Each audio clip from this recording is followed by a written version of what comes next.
شکریہ ادا کرتا ہوں کہ آپ نے مجھے اس مسئلے پر گفتگو کا موقع دیا اور مجھے جوائنٹ پارلیمانی کمیٹی کا بھی حصہ بنایا۔ صدر محترم، جب ہمارا ملک آزاد ہوا تھا تو ہمارے قائدین کے سامنے دو راستے تھے۔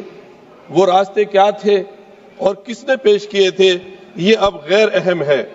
اصل بات یہ ہے کہ ہمارے رہنماؤں کی دوراندیشی اور عقل مندی کی بدولت ملک میں ہر مذہب کو پروان چڑھنے، پھلنے پھولنے اور اپنے ادارے چلانے کی آزادی دی گئی، جو کہ ہمارے آئین کی آرٹیکل 25 اور 26 میں موجود ہے۔ یہ حق محض ایک آئینی حق نہیں بلکہ بنیادی حقوق کا حصہ ہے۔ آج ہمارے ایوان کے سامنے جو وقف ترمیم بل پیش کیا گیا ہے، یہ نہ صرف ہمارے بنیادی حقوق کی خلاف ورزی ہے بلکہ رائٹ ٹو ایکولیٹی کے بھی صاف خلاف ہے۔ اس کو صدر محترم ملک کی دوسری میجورٹی کبھی قبول نہیں کرے گی۔ صدر محترم، اس بل میں سب سے پہلی ترمیمی وقف ایکٹ کے نام تبدیل کرنے کی ہے۔ میں کہتا ہوں نام بدلنا تو ایک معمولی بات ہے، کیونکہ اصل میں جو تبدیلیاں کی جا رہی ہیں ان کا وقف کے بنیادی اصولوں اور فقہی قواعد سے دور دور تک کوئی واسطہ نہیں ہے۔ اس ترمیمی قانون کا مقصد وقف کے ادارے کو کمزور کرنا اور اسے بے اثر کرنا ہے۔ تاریخی طور پر وقف کے جتنے بھی قوانین بنے ہیں وہ اس اصول پر قائم تھے کہ مذہب میں دیے گئے وقف کے اصولوں اور شرائط کو ختم نہ کیا جائے۔ سن 1913 کا مسلم وقف ایکٹ، جس کا مانیہ منتری جی حوالے دے رہے تھے، اسی نیت سے لایا گیا تھا کہ وقف کے اصولوں کو قانونی طور پر تسلیم کیا جائے، نہ کہ انہیں تبدیل کیا جائے۔ سن 1923 میں، سن 1954 میں، سن 1995 اور 2013 کے تمام ترامیم وقف کے تحفظ کی نیت سے لائے گئے تھے اور اس کو قوت دینے کے لیے لائے گئے تھے، نہ کہ اس کو کمزور کرنے کے لیے لائے گئے تھے۔ وزیر محترم کو یہ اعتراض تھا کہ ہماری لائی ہوئی تجویز پر مسلم کمیونٹی شک کر رہی ہے۔ بے شک وہ کہہ رہے ہیں، شک کر رہے ہیں، اس لیے کہ انہوں نے وقف کے اصولوں کو اور فقہی قوانین کو مد نظر نہیں رکھا۔ صدر محترم، آپ خود جے پی سی میں تھے، میں نے سوال کیا تھا کہ اس وقت کو ڈرافٹ کرنے میں کتنے مسلم اسکالر تھے، تو واحد 12 لوگوں کی کمیٹی میں ایک آدمی تھا، وہ بھی جوائنٹ۔ صدر محترم، میں اب چند چیزوں کی نشاندہی کرنا چاہتا ہوں جو وقف کی اصل حیثیت اور بنیاد کو ختم کرنے کے در پہ۔ پہلی ترمیم، وقف کو اب صرف مسلمانوں تک محدود کیا گیا ہے۔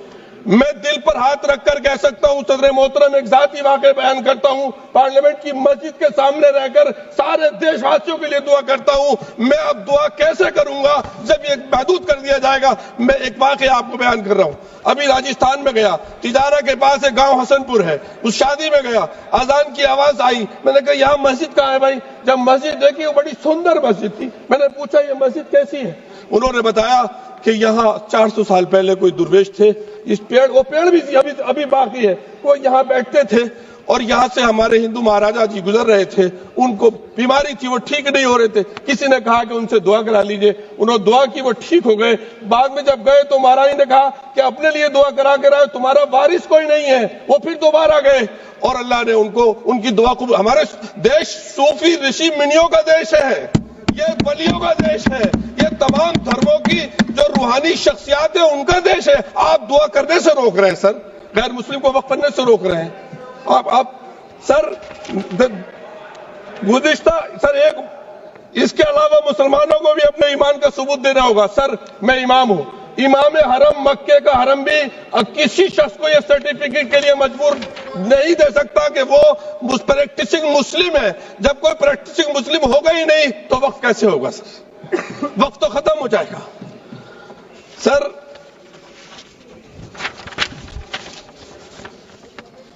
وقف بائی یوزر، جس کے مطابق اگر وقف کی دستاویز نہ ہو، ڈاکومنٹس نہ ہو، وقف کرنے والے کی شناخت نہ ہو تو لمبے عرصے سے جاری استعمال کو وقف مانا جاتا ہے۔ یہ اصول ہم نے نہیں بنایا، پریوی کونسل کے فیصلوں سے باضابطہ طور پر یہ اصول مانا گیا۔ سر 100 سال پرانی مسجد تو باقی رہے گی، لیکن 600-700 سال پرانی اگر مسجد کا کوئی ریکارڈ نہیں ہے تو آپ کہیں گے یہ وقف بائی یوزر نہیں ہے۔ ارے سر کتنا ہم لوگ یقین کریں؟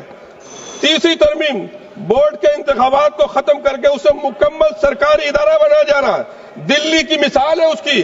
دلی وقف بورڈ کو تحلیل کر کے اس کا انتظام ایک ایڈمنسٹریٹر افسر کے حوالے کیا گیا جو ایک طرف ریلیجیس کمیٹی کا چیئرمین تھا, دوسری طرف وقف بورڈ کا ایڈمنسٹریٹر تھا. اس نے بہادر شاہ ظفر جس مسجد کے لیے ریپیئر کے لیے بولا تھا, میرے پاس ڈاکومنٹس ہیں اس مسجد کے, وہ راتوں رات مسجد اخنجی مہرولی میں شہید کر دی گئی.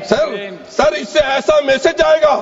ہم لوگ, میں تو اس سے میسج کیا, بہت سے لوگ پتہ نہیں کیا کیا کہتے ہیں سر, لیکن حقیقت یہ ہے کہ شاید ان کا آخری ہو یہ ستم. ہر ستم سوچ کے ہم یہ سہ گئے, ہم وفا کر کے بھی تنا رہ گئے. ہمارا نام کیوں نہیں لیا جاتا آزادی کے؟ کتنی قربانیاں دی ہیں سر. میں اور کیا کہوں, کچھ لوگ تو اتنے ماہر ہیں, دامن پہ کوئی داغ نہ, دامن پہ کوئی داغ نہ خنجر پہ کوئی دھبا, تم نشر کرو ہو یا کرامات کرو. سر ہمیں ان سے وقف کی امید کیسے کر سکتے ہیں جو نہیں جانتے وقف کیا ہے؟ ان سے کیسے امید ہے وفا کی؟ سر میں اپنی بات کو ختم کر رہا ہوں. آپ ختم کیجیے, 30 سیکنڈ میں ختم کیجیے, 30 سیکنڈ. سر میرے پیارے وطن میں ایک کلچر کو پروان چڑھایا جا رہا ہے جو کلچر میرے ملک کا نہیں ہے. میں اپنے دل کی آواز سے کہتا ہوں, ہزاروں سالہ تہذیب کا جو کلچر ہمارا جو دیش کا رہا ہے, یہاں میں اپنے اسلام دھرم اور عیسائی اور جوش دھرم کے ساتھ سے بھی کہہ سکتا ہوں کہ میں اسکالر ہوں اور آپ سب کا سمان کرتے ہوئے کہہ رہا ہوں, سب سے پہلا انسان اور سب سے پہلے انسان کے ساتھ جو ہم سب کی ماں, جس نام سے بھی کہے, بھارت ماں کہے ہمارے میں یا گرانڈ مدر کہے, وہ ہندوستان آئے تھے. تمہاری تہذیب اپنے خنجر سے آپ ہی کرے گی. You please start.